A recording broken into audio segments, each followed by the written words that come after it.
السلام عليكم حبايبي واخواتي، وحشتوني قوي قوي. النهارده بقى جبت لكم فكره جميله قوي قوي، طعمها حلو قوي قوي وهتعجب كل اطفالنا. بجد طعمها جميل، مش بس شكلها الجميل. يعني كده قراطيس محشيه بقى مربى، تحشوها جبن، يعني تنفع حلو وحادق، حلو قوي قوي. يلا نشوف احنا عملناها ازاي. اول حاجه انا معايا هنا دقيق، شويه كده من الدقيق على الميه، بس كده. يعني جبت شويه دقيق كده، معلقتين من الدقيق، وجبت شويه ميه وقلبتهم. عايزاها تبقى القوام بتاع العجينه دي تقيل شويه، يعني حاجه كده الزق بيها العيش. انا بمسك بقى العيش التوست بتاعي، اهم حاجه يكون طازه. اقطع بس الحروف بتاعته عشان طبعا الحروف بتاعته ناشفه، عايزه علشان اقدر الفها بسهوله. بعد ما قطعت الحروف بتاعتها كده، مسكت بقى الرغيف بتاعي، بقيت اجيبه الناحيه دي كده والناحيه دي، وافرده كويس جدا بالفريده بتاعه العجين او بالنشابه دي، المهم ما يتقطعش معايا. وابدا بقى اجيب كده قطعه العيش التوست بتاعي، واقطعه زي ما انتوا شايفين كده، يعني زي مثلث كده. وامسك بقى بصبعي كده حته من العجينه اللي احنا عاملينها، وابدا الزق بقى الحروف بتاعتي من هنا ومن هنا، وابدا بقى اعملها القرطاس بتاعي الجميل. ولو حته مقطوعه زي ما انتوا شايفينها كده، مفيش اي مشكله، هبدا الزقها تاني، ادخل صبعي بس كده وابدا اقفل كده من فوق. يعني احط العجينه على الحرف من ده ومن ده، وبصباعي جوه كده ابدا افتح بيها القرطاس بتاعي. مفيش اسهل من كده. يعني الطريقه بتاعته سهله جدا جدا جدا، وطعمه حلو جدا زي ما انتوا شايفين كده.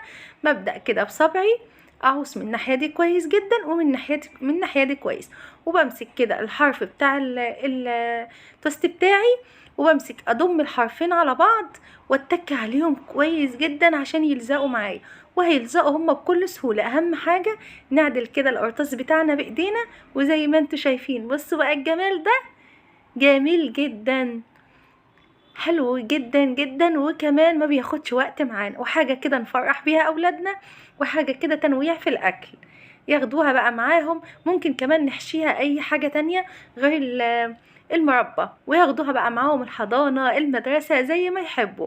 اهم حاجة يكون العيش بتاعنا يعني يكون طازة على قد ما نقدر. طب لو العيش بتاعنا بايت مفيش اي مشكلة، لو بس حسينا ان هو هيتقطم معانا كده، لو حبينا نفرده مفيش مشكلة. لما نجيب رشاش ميه كده او اي حاجه نرش بيها على العيش بتاعنا ميه ونحطه، بس ما نرشوش قوي، نحطه كده في فوطه او بحاجه نظيفه، ونقوم لافينه بس كده 10 دقايق، هيرجع معانا طري.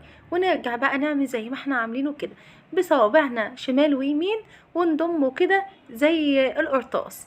بصوا في عندي هنا ايش، لان العيش بتاعي ما كانش صابح قوي، يعني قعد كده 3 4 ايام عبال ما عملته. طبعا محتفظه بيه في الكيس بتاعه، بس طبعا مش طازه يعتبر، قعد 3 4 ايام فما يعتبرش طازه، فبيبقى ناشف شويه.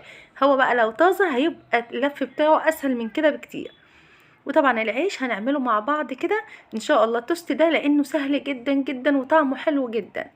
وحرام ان احنا نجيب العيش ب30 جنيه او ب35 الكيس، هو ممكن يتعمل بسهولة جدا في البيت، مش هياخد معانا اي وقت، وطعمه جميل زي ما انتوا شايفين كده. اول ما بلاقي قرطاس منهم فاكك كده شويه او مش ماسك نفسه، يعني بتك عليهم بس كده تاني بصباعي، او بدهن بس صبعي كده من الخلطه اللي احنا عاملينها، وبعمله في القرطاس تاني زي ما انتوا شايفين كده. انا همسك كل الكميه بتاعتي واعملهم. انا ما كانش عندي كميه كتير ما شاء الله يعني اتاكل، فلاني كنت عاملاه لهم قبل التصوير، فجت في دماغي كده قلت طب ما انا اصور لهم، يبقى ايه يعني حاجه جديده كده، والاطفال ياكلوه ويحبوه زي ما اطفالي يحبوه. امسكوه بقى زي ما قلت لكم كده، وممكن نحشيه بقى جبنه، ممكن نحشيه جبنه موزاريلا، ممكن نحشيه كمان بطاطس، ممكن نحشيه جبنه رومي، لانشون، اي حاجه. بصوا هو ما بيقولش لا، عايزينه حلو او حادق مش هيقول لا. جميل بجد، طعمه حلو قوي. ويعني الواحد بيفنن كتير قوي في الاكل ده، فننوا فيه زي ما انتوا عايزين، اللي تحبوه واللي يجي على بالكم اعملوه، هتلاقوه ان شاء الله حلو. ولو خابت مرة، المرة التانية هتطلع ناجحة. بصوا هنا بقى، انا طولت الفيديو عشان اوريكم الحتت اللي معايا، عشان اكيد هتقابلكم حتى لو العيش طازه، هتقابلكم حتت زي كده مقطوعه ناشفه، اوعوا ترموه. بحته عجينه كده زي اللي احنا عاملينها في الطبق دي، وعصوا ايديكم كده، وبرده اتك عليها بيها كده هتلزق في بعض تاني. انا هنا بقى عملت العيش، وفي حرف كده وفي حرف كده انا ايه قفلته على بعض. هخلص بقى كل الكميه بتاعتي زي ما انتوا شايفين. استنوا بصوا الحته اللي انا كنت ماسكاها في الاول ديت، اول ما جت عليها اللقطه دي، الحته اللي بتبقى تحت بيبقى فيها غطا كده، انا حطيتها بس بصراحه ما ظبطتش معايا وفكت واستبعدتها كلتها يعني ما نفعتش ان انا اعملها قرطاس. بصوا بقى اوعوا ترموا الحاجات البواقي يعني اللي احنا شلناها من العيش، الحروف بتاعه العيش دي اوعوا ترموها، ما ترموهاش، هنحتاجها، بتتاكل كده وهي محمصه بتبقى طعمها حلو قوي، او ناقصها كده يعني نغمس كده بالحاجه اللي هنحطها، بالمربى بالجبنه باي حاجه بتبقى طعمها حلو قوي، بتبقى زي البقسماط بالظبط واطعم طبعا، علشان بتبقى متحمصه كده في الزبده او في السمنه فبتبقى طعمها حلو قوي. انا بقى خلصت كل الكميه بتاعتي، وبعد ما خلصتها كلها عدت عليها تاني عشان اتاكد ان كل حاجه مقفوله كويس جدا. وبعدين جبت الصينيه بتاعتي ادهنها بقى كده من السمنه، بصوا دهنتها من السمنه حاجه بسيطه خالص، وحطيت بقى فيها القراطيس بتاعتي دي، وكمان العيش. بصوا بواقي العيش ناشفه طعمها مش قادره اقول لكم على طعمها، وحطيتها بقى في الفرن كده على الشوايه، مش محتاجه انها من تحت، حطيتها على الشوايه خدت لون، قلبتها الناحيه التانية وبقت بالشكل الجميل اللي طعم قوي ده. يا سلام بقى لو حته زبده كده وندهن بيها القراطيس بتاعتنا. انا نسيت اقول لكم ان انا دهنه القراطيس قبل ما احطها في الفرن، يعني بعد ما حطيتها في الصينيه كده دهنتها دهنه خفيفه بالفرشه كده، وحطيتها في الفرن في الشوايه على الشوايه، وجبت المربى بتاعتي كده وبدات بقى ايه احط في القراطيس بتاعي، يعني اعمل كده القراطيس بتاعي.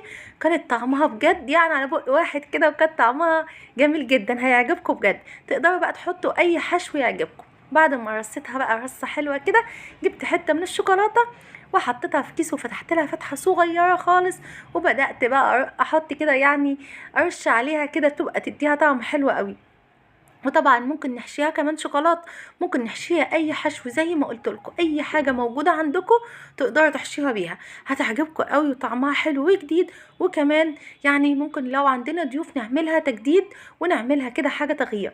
هنا البواقي او الحروف بتاعه العيش ممكن تمسكوها كده ونغمس بيها المربى، بص طعمها جميل وجديد وطعمها مميز قوي، هتعجبكم.